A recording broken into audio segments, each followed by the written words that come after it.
Good morning সকলকে। দেখো আজকে ওই এরর করাচ্ছিলাম আমি তোমাদের। আজকে রান টাইম এরর গুলো দেখাবো। তো রান টাইম এরর হচ্ছে উম, ওই কয়েকটা এমন এরর যেটা আমাদের প্রোগ্রাম বা পাইথন রান করার সময় হট করে এররটা আসে আর কি, আমরা আগে থেকে বুঝতে পারি না। যেমন ধরো ডিভাইড বাই জিরো, ধরে নাও একটা variable A equal to zero করেছি, বি ইকুয়াল টু 3 করেছি, এবার কোনো কারণে C equal to B by A করেছি।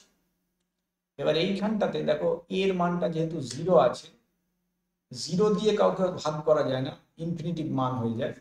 ওই দেখো লেখা আছে জিরো ডিভিশন এরর। এটা কিন্তু রান টাইম এরর। হ্যাঁ, এটা আমরা আগে থেকে বুঝতে পারি না, মানে আমাদের সিনট্যাক্স লেখার সময় কম্পাইলার কিন্তু আমাদের জানায় না এই ধরনের জিনিস। ঠিক আছে, তো সেই জন্য এটাকে বলা হচ্ছে রান টাইম এরর। বুঝতে পারছো? এবার ধরো আমি একটা এবিসি নিয়ে কাজ করেছি, এবার প্রিন্ট করার সময় কোনো কারণে আমি এ আর ডি কে প্রিন্ট করতে যাচ্ছি, ভুল করে হয়েছে, কারণ ডি তো আমার ডিক্লেয়ার হয়নি। এবার দেখো নেম এরর দিচ্ছে। নেম এরর মানে ডিটা আগে থেকে ডিফাইনই করা হয়, তাহলে আমি কেন প্রিন্ট করবো কিভাবে? এটাও কিন্তু রান টাইম এরর। কম্পাইল করলে বুঝতে পারে না যে ওর ডিটা কেন ব্যবহার করছে। এই ধরনের এররগুলোকে বলে রান টাইম এরর। ঠিক আছে, তারপর ধরো যদি এমন হয় যে আমি দুটো ভেরিয়েবল নিয়েছি, X equal to 2, Y equal to 5.4 আর Z equal to X plus Y. এখানে কিন্তু কোনো সমস্যা নেই, কেন?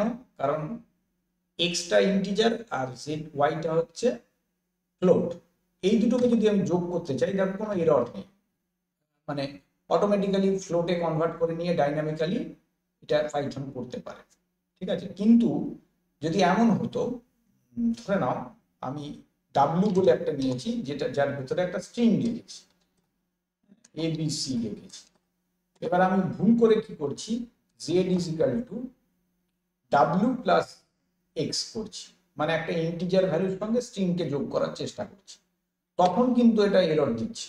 কি বলছে? টাইপ এরর, মানে দুটো টাইপ ম্যাচ করছে না। এটা কিন্তু আগে থেকে ও বুঝতে পারবে না, কম্পাইল করার সময় বুঝতে পারবে না, ও কিন্তু রান করার সময় দেখবে যে রেজাল্টটা বের করা যাচ্ছে না, কারণ দুটো টাইপ আলাদা। এই জন্য এটাকে বলছি আমরা টাইপ। ঠিক আছে, আচ্ছা এছাড়া কি আছে? এছাড়া হচ্ছে যে ধরে নাও আমার যে কোনো লিস্টের ক্ষেত্রে বা টাপলের ক্ষেত্রে বা স্ট্রিং এর ক্ষেত্রে যে কটা মানে যে কটা ভ্যালু থাকে তার বাইরের ভ্যালু দিতে গেলে কিন্তু ও নেয় না। যেমন ধরো লিস্ট করি, যদি লিস্টের মধ্যে আমি কয়েকটা ভ্যালু দিলাম, তো এই লিস্টে কত থেকে কত ভ্যালু আছে, দুটো ইন্ডেক্স হয়, নেগেটিভ আর পজিটিভ। দুটো ইন্ডেক্সের কথাই ভাবো, আমি পজিটিভটাই ভাবছি। 0 থেকে 5 অবধি আছে, 6টা ভ্যালু মানে। ঠিক আছে, তো আমরা যদি প্রিন্ট করতে চাই ইন্ডেক্স দিয়ে, তাহলে আমরা ওই 5-এর বাইরের কোনো ইন্ডেক্স পাবো না। 6 দিয়ে যদি প্রিন্ট করতে যাই, দেখো তো কি হয়, এরর হয়ে যাচ্ছে। অথচ দেখো L5 যদি করি কোনো অসুবিধা নেই, কারণ 6 হচ্ছে L5-এ আছে। এটাকে বলে out of index, index error, মানে ইন্ডেক্স বাইরে চলে গেছে।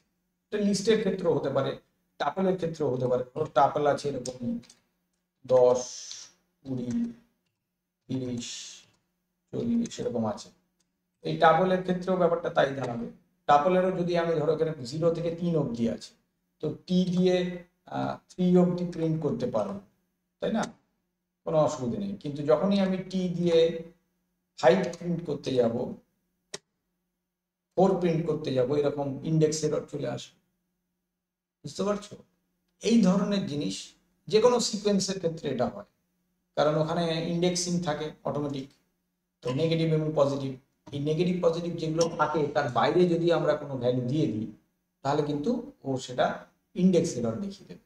এই 4 রকম আমাদের রান টাইম এরর আছে। তো এইটা করলে আমাদের মোটামুটি এররের পার্টটা কমপ্লিট হয়ে গেল। ঠিক আছে, তো লাইক করবে, শেয়ার করবে, আর কোনো মন্তব্য থাকলে কমেন্টে অবশ্যই জানাবে আমাকে। আর ভালো লাগলে সেটাও একটু কমেন্টে জানাবে। ঠিক আছে। তো দেখো আমাদের এই পোর্শনটা মানে এররের পোর্শনটা কমপ্লিট হয়ে গেল। ঠিক আছে, এর পরের ক্লাসে আমি তোমাদের এই ফ্লো অফ কন্ট্রোল শুরু করব, তার মানে বিভিন্ন রকম ধরনের স্টেটমেন্টগুলো আসবে। ঠিক আছে, থ্যাংক ইউ সকলকে। আজকের ক্লাসে এইটুকুই রাখছি, আবার পরের ক্লাসে